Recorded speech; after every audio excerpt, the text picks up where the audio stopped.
Daniel Kim stood in his corner office on the 40th floor, watching the city prepare for Thanksgiving through floor-to-ceiling windows that reflected his solitary figure.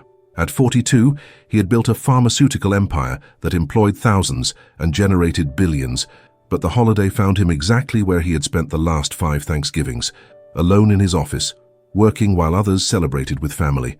His success had come at a price that seemed steeper with each passing year. 2 failed marriages had taught him that his dedication to work left little room for the kind of attention relationships required. His ex-wives had both cited the same complaint. He was married to his company, not to them. The irony wasn't lost on him that he had spent his career developing medications that helped families stay together, while his own family connections had withered away. His parents had passed away years ago, and his only sibling lived across the country, with children who barely knew their uncle. Daniel's assistant had left hours earlier, reminding him that even the most dedicated employees deserved to spend Thanksgiving with their loved ones. The building was nearly empty now, with only security guards and the occasional workaholic like himself remaining in the gleaming tower. He had ordered dinner from an expensive restaurant, the same meal he had eaten alone for the past several years. The food would arrive perfectly prepared and beautifully presented, but it would taste like obligation rather than celebration. As he prepared to leave for his equally empty penthouse apartment, Daniel made an impulsive decision. Instead of taking his usual route through the underground garage, he would walk through the city streets. Perhaps seeing families celebrating would remind him of what he was missing, or perhaps it would simply confirm that his solitary life was the price of his success. Capítulo 2. The Desperate Search. 6 blocks from Daniel's corporate headquarters, 22-year-old Sarah Chen carefully searched through a dumpster, behind a high-end grocery store, her movements slow and deliberate due to her advanced pregnancy. At 7 months, her belly made even simple tasks challenging, but desperation had taught her to adapt to circumstances she never could have imagined. Sarah's search was methodical and purposeful, born from weeks of necessity that had taught her which stores discarded the safest food and what times offered the best opportunities. She wasn't just feeding herself, she was trying to nourish the baby growing inside her, a responsibility that weighed heavier than her physical discomfort. The shame of her situation burned almost as intensely as her hunger. 4 months ago, she had been a graduate student in social work, living modestly but comfortably while pursuing her dream of helping vulnerable families.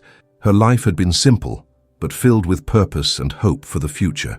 Everything had changed when she discovered she was pregnant, and her boyfriend, a fellow graduate student she had trusted completely, had disappeared overnight, leaving behind only debts and broken promises. The pregnancy had complicated her ability to work, and without his financial contribution, she had quickly fallen behind on rent and bills. Sarah had exhausted her savings, sold everything of value, and applied for every form of assistance available, but the bureaucratic process moved slowly while her needs were immediate. Pride had prevented her from reaching out to distant relatives who had already expressed disapproval of her life choices. Tonight, like every night for the past month, Sarah's only thought was finding enough nutrition to keep herself and her baby healthy until she could find a more permanent solution. The baby kicked as she moved, a reminder of the precious life depending on her resourcefulness and determination. Capítulo 3. An Unexpected Witness. Daniel had been walking for 15 minutes, his expensive shoes clicking against the sidewalk as he observed the contrast between the holiday decorations and the harsh reality of urban poverty that existed in the shadows of prosperity. His wealth had always insulated him from directly witnessing such struggles, though he knew intellectually that they existed. As he passed an alley behind a row of upscale shops, a movement caught his attention. In the dim light cast by a security lamp, he saw a young woman carefully searching through a dumpster, her movements hampered by what appeared to be advanced pregnancy. Daniel stopped abruptly, his business instincts warring with his conscience. Every rational part of his mind told him to keep walking, to avoid getting involved in a situation that was none of his business. But something about the scene, the careful, dignified way the woman moved despite her circumstances, made him pause. She was young, probably in her early 20s, with long dark hair pulled back practically. Despite her situation, she maintained a composure that spoke of education and better circumstances. Most striking was her pregnant belly, which she protected carefully as she moved. When she found something that met her criteria, she examined it carefully before placing it in a small bag. The action was so tender so protective of the life she carried that Daniel felt something shift in his chest. Sarah sensed she was being watched and looked up, her eyes meeting Daniel's across the alley. For a moment, neither moved. She saw a well-dressed man in an expensive coat, someone who clearly belonged to a world far removed from her current reality. Daniel saw exhaustion, determination, and something else in her eyes, a fierce protectiveness that reminded him of the maternal instincts he had observed but never fully understood. "Are you all right?" he asked softly, taking a step closer. Capítulo 4. The Protective Barrier. Sarah's immediate reaction was to flee. Experience had taught her that encounters with wealthy strangers rarely ended well for people in her situation. They either offered pity that came with judgment, or they called authorities who would ask questions she couldn't afford to answer honestly. But something in the man's voice made her hesitate. It wasn't the condescending tone she had grown accustomed to from social workers, nor was it the fearful disgust that some people showed when confronted with visible poverty. It sounded genuinely concerned, almost gentle. "I'm fine," she replied quietly, one hand instinctively moving to protect her belly. The lie came easily. She had been telling it for weeks to anyone who showed concern, because the truth was too complicated and too dangerous to share. Daniel noticed the protective gesture, the way her entire body language screamed maternal instinct despite her vulnerable position. His own protective instincts, dormant for years due to his isolated lifestyle, suddenly awakened in response to her obvious need. "When is your baby due?" he asked, nodding toward her belly with the kind of gentle directness that surprised them both. Sarah's eyes widened slightly. Most people who noticed her pregnancy either pretended not to see it or made assumptions about her character. The fact that this stranger had acknowledged it without judgment caught her off guard. 2 months, she said simply, unsure why she was answering but somehow unable to lie when he had asked so straightforwardly. "And you're out here alone, looking for food," Daniel observed, not as a question, but as a statement that carried no condemnation. Sarah nodded slowly, recognizing that denial would be pointless when he had witnessed her actions directly. "There's no one else to help you," he continued, and Sarah heard something in his voice that made her look at him more carefully. Capítulo 5. Revealing the Truth. Sarah studied Daniel's face in the dim alley light, searching for signs of the judgment or false sympathy she had encountered from others who had discovered her situation. Instead, she saw something that looked like genuine concern, mixed with a loneliness that seemed to mirror her own isolation. "The father left when he found out about the baby," she said finally, the words coming out more easily than they had in weeks. "He took what money we had saved and disappeared. I haven't heard from him since." Daniel felt his chest tighten with anger at the unknown man who had abandoned a pregnant woman, and with sympathy for the young woman who had been left to face such an overwhelming situation alone. "What about family?" he asked gently. "My parents died in a car accident when I was 18, Sarah replied, her voice steady despite the pain the words carried. "I have some distant relatives, but they never approved of my choices. They think I brought this on myself." The matter-of-fact way she delivered this information, without self-pity or dramatic emphasis, impressed Daniel. She was stating facts, not seeking sympathy. "What choices?" he asked, curious about what could have earned such harsh judgment. "Going to graduate school instead of getting married right away, dating someone they didn't approve of, wanting to be a social worker instead of something more practical," Sarah said, using air quotes around the last word. Daniel recognized the tone of someone who had been repeatedly told their dreams were unrealistic or unworthy. "Social work," he repeated. "You want to help people?" "Wanted," Sarah corrected. "I had to drop out when I couldn't afford tuition and living expenses. Hard to help other families when you can't even take care of yourself." The bitterness in her voice was fresh, suggesting this loss was still raw. "What's your name?" Daniel asked. "Sarah," she replied after a moment's hesitation. "Sarah Chen." Capítulo 6. An Unexpected Offer. Daniel processed what Sarah had told him, seeing parallels between her situation and the countless case studies he had read about vulnerable populations during his company's research into social impact programs. But this wasn't a statistic or a case study. This was a real person facing an impossible situation. "Sarah, I'd like to help you," he said carefully, knowing that his next words would either open a door or cause her to disappear into the night. "I'm not talking about charity or pity. I'm talking about a practical solution that could benefit both of us." Sarah's expression immediately became guarded. She had heard similar offers before, and they usually came with expectations she couldn't or wouldn't meet. "What kind of solution?" she asked, taking a small step back. I need someone to help me understand how to better structure my company's community outreach programs, Daniel said, the idea forming as he spoke. Someone with education in social work and real experience with the systems that are supposed to help people like you. It wasn't entirely fabricated. His company had been struggling to create effective community programs, and the board had been pressuring him to improve their social impact initiatives. You want to hire me as a consultant? Sarah asked, confusion evident in her voice. I want to hire you as a program coordinator, Daniel clarified. Someone who can help design and implement assistance programs that actually work. The position would come with a salary, health insurance, and housing assistance. Sarah stared at him, trying to process what he was offering. It sounded too good to be true, which in her experience meant it probably was. Why me? She asked. You could hire anyone, someone with experience, references, a completed degree. Daniel smiled slightly. Because in the last 10 minutes, you've shown me more about dignity and determination than I've seen in years of corporate presentations. You're living the problems my company is trying to solve. That makes you exactly the expert I need. Capítulo 7. The Leap of Trust. Sarah spent the rest of Thanksgiving night in her tiny, cold studio apartment, sitting on the single piece of furniture she owned, a mattress on the floor, while she wrestled with Daniel's offer. The baby kicked restlessly, as if sensing her agitation and uncertainty.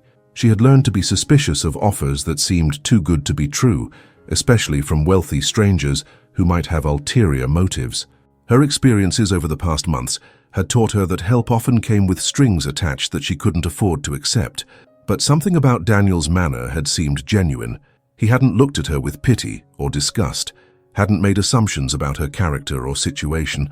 He had listened to her story without judgment and had offered a solution that preserved her dignity rather than simply providing charity. The practical part of her mind catalogued everything she needed: prenatal care, proper nutrition, a safe place to live, and preparation for the baby's arrival. The salary and benefits Daniel had mentioned would address all of these needs and more. The suspicious part of her mind wondered what he really wanted in return. Men didn't usually offer pregnant strangers high-paying jobs without expecting something beyond professional services. As dawn broke over the city, Sarah made her decision. She called the number Daniel had given her, her hands shaking as she dialed. "I'll take the job," she said when he answered, surprised by how quickly he picked up. "But I have conditions." "Name them," Daniel replied, and she could hear genuine interest in his voice. "I want everything in writing. I want to understand exactly what my responsibilities will be, and I want to know what you really expect from this arrangement." "Fair enough," Daniel said. "Can you meet me for lunch today? We can discuss the details and I can show you the office space." Sarah felt the baby kick, as if approving of her decision to take this leap of faith. Capítulo 8. The Real Motivation. The next day, Sarah found herself in the elegant conference room of Daniel's corporate headquarters, wearing the one professional outfit she still owned and trying not to feel overwhelmed by the luxury surrounding her. Daniel had been waiting with a contract, detailed job description, and what appeared to be genuine enthusiasm for her input. As they reviewed the terms of her employment, Sarah began to understand that Daniel's offer was more substantial than she had dared to hope. The salary was generous, the benefits comprehensive, and the housing allowance would allow her to find a safe, comfortable place to live and raise her child. "Why is this so important to you?" she asked during a break in their discussion. "Your company is already successful. You don't need better community programs to make money." Daniel was quiet for a moment, considering his answer. "Because success without purpose feels empty," he said finally. "I've spent 20 years building a company that makes money, but I've never felt like I was making a difference in people's lives." Sarah studied his face, seeing something vulnerable beneath his professional demeanor. "And you think hiring me will change that?" she asked. "I think working with someone who understands what it's like to need help will teach me how to provide it effectively," Daniel replied. "I've been writing checks to charities for years, but I've never known if the money was actually helping anyone." Sarah felt something shift in her perception of him. She had assumed he was motivated by guilt or some kind of savior complex, but his honesty suggested something deeper. "What happened to make you want to change?" she asked. Daniel looked out the window at the city below. "I realized that I had everything I thought I wanted, and nothing that actually mattered. Success is meaningless if you're experiencing it alone." Capítulo 9. Building Something New. Over the following weeks, Sarah settled into her new role with a mixture of gratitude and determination to prove herself worthy of the opportunity Daniel had given her. Her first task was to conduct a comprehensive review of the company's existing charitable initiatives, and what she found was both enlightening and frustrating.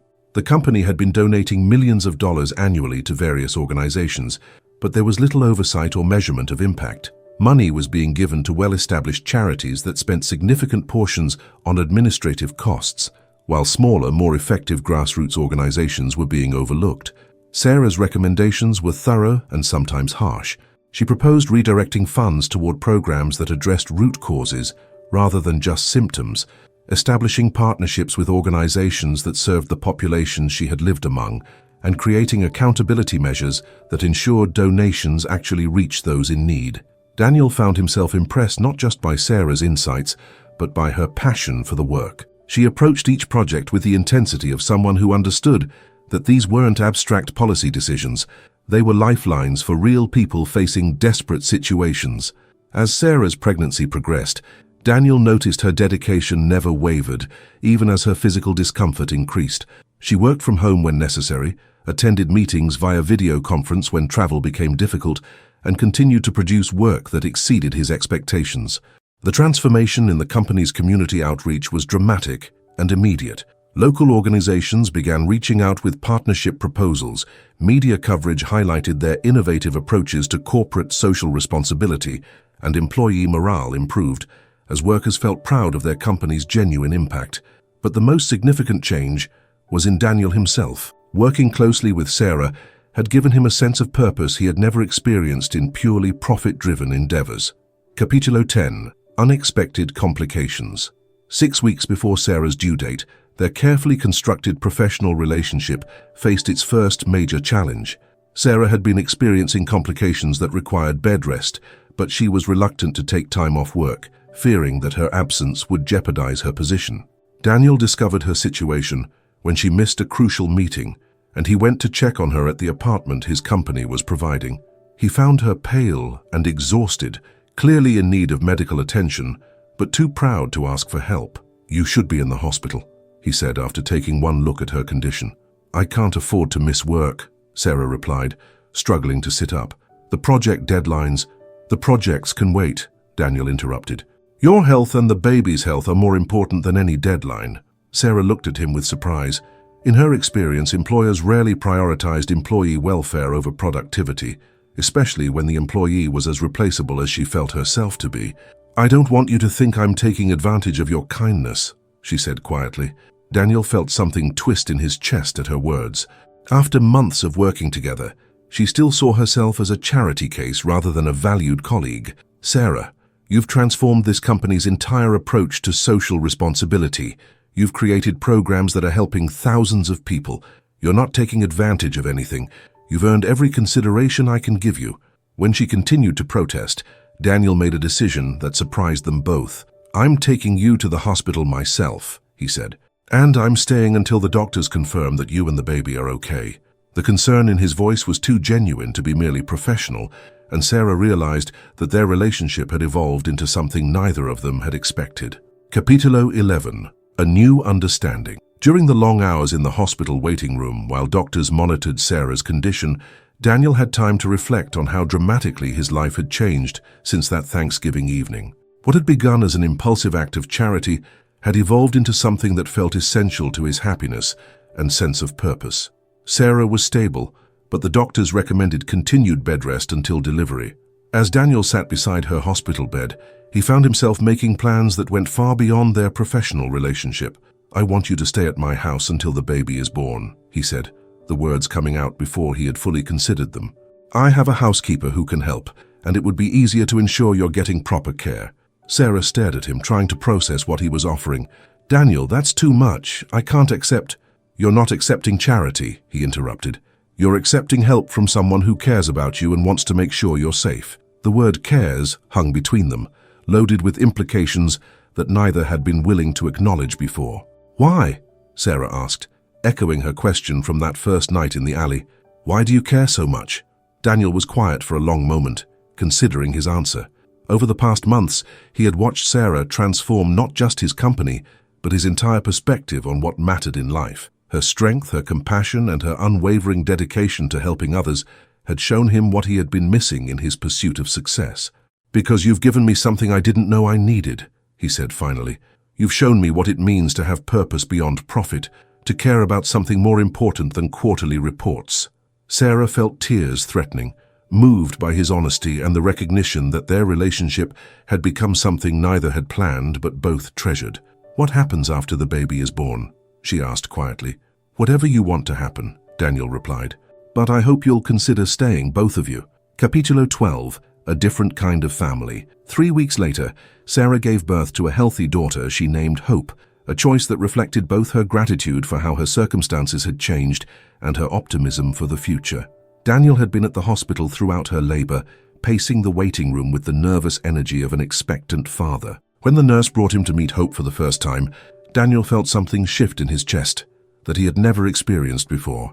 The tiny baby, with her perfect features and peaceful expression, represented everything pure and hopeful in the world. Sarah watched Daniel hold her daughter with careful reverence and saw in his eyes the same protective love she felt. Over the months they had worked together, she had come to trust him completely, but seeing him with Hope confirmed what she had begun to suspect. Their relationship had evolved far beyond employer and employee. "She's beautiful," Daniel whispered, his voice thick with emotion. "She's perfect." Sarah smiled, exhausted but happier than she had been in years.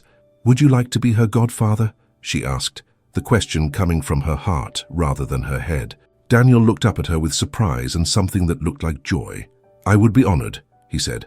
As they brought Hope home to Daniel's house, where Sarah had been staying for the past weeks, it felt natural and right in a way that surprised them both. The house that had once felt like a beautiful but cold museum was now filled with the sounds of family life. Daniel had converted one of his guest rooms into a nursery, spending hours researching the safest cribs, the most educational toys, and the best childcare practices. His dedication to Hope's welfare was complete and genuine.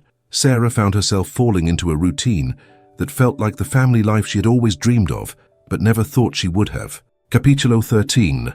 Thanksgiving. Miracle. 1 year later, on Thanksgiving Day, Sarah stood in the kitchen of what had become their home, preparing dinner while Daniel played with Hope in the living room. The sound of their laughter filled the house with warmth that no amount of money could have purchased. Hope was walking now, taking unsteady steps between the furniture, while Daniel followed her protectively, ready to catch her if she fell. Sarah watched them through the doorway and marveled at how much their lives had changed since that desperate night when she had been searching for food in an alley. The past year had brought challenges and adjustments as they learned to function as an unconventional family. Sarah had returned to work part-time after Hope's birth, continuing to develop programs that made real differences in people's lives. Daniel had discovered that fatherhood, even in this unexpected form, was more fulfilling than any business achievement. Their relationship had evolved slowly and naturally from professional to personal to something deeper that neither had expected, but both treasured. They had never formally discussed marriage or made their arrangement official, but they functioned as a family in every way that mattered. "Do you remember what you were doing last Thanksgiving?" Daniel asked as they sat down to dinner, Hope in her high chair between them. Sarah smiled, thinking of that desperate young woman who had been searching through garbage, driven by fear and necessity. "I was looking for something to eat," she said honestly. "Did you find what you were looking for?" Daniel asked, his eyes twinkling with the same question Sophie had asked in another story. Sarah looked around at their warm, bright home filled with love and laughter, at Hope babbling happily in her chair, at Daniel whose love had transformed her life in ways she never could have imagined. "I found everything I was looking for," she said, even though I didn't know I was looking for it at the time.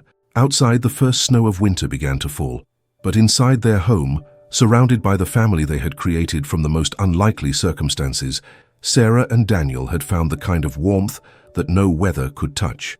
Dear listeners, we hope this story about unexpected encounters, the power of compassion, and how love can bloom from the most desperate circumstances has touched your hearts. Sarah and Daniel's story reminds us that sometimes our lowest moments can lead to our greatest blessings, and that family isn't always about blood. It's about the people who choose to love and care for each other. We'd love to know what country you're listening from, and what you think about the power of kindness to transform lives. Please share in the comments where you're joining us from today, And let us know if you believe that Thanksgiving miracles can happen when we open our hearts to helping others. Your comments and support motivate us to keep bringing you these stories that celebrate the transformative power of love and human connection. Until our next story.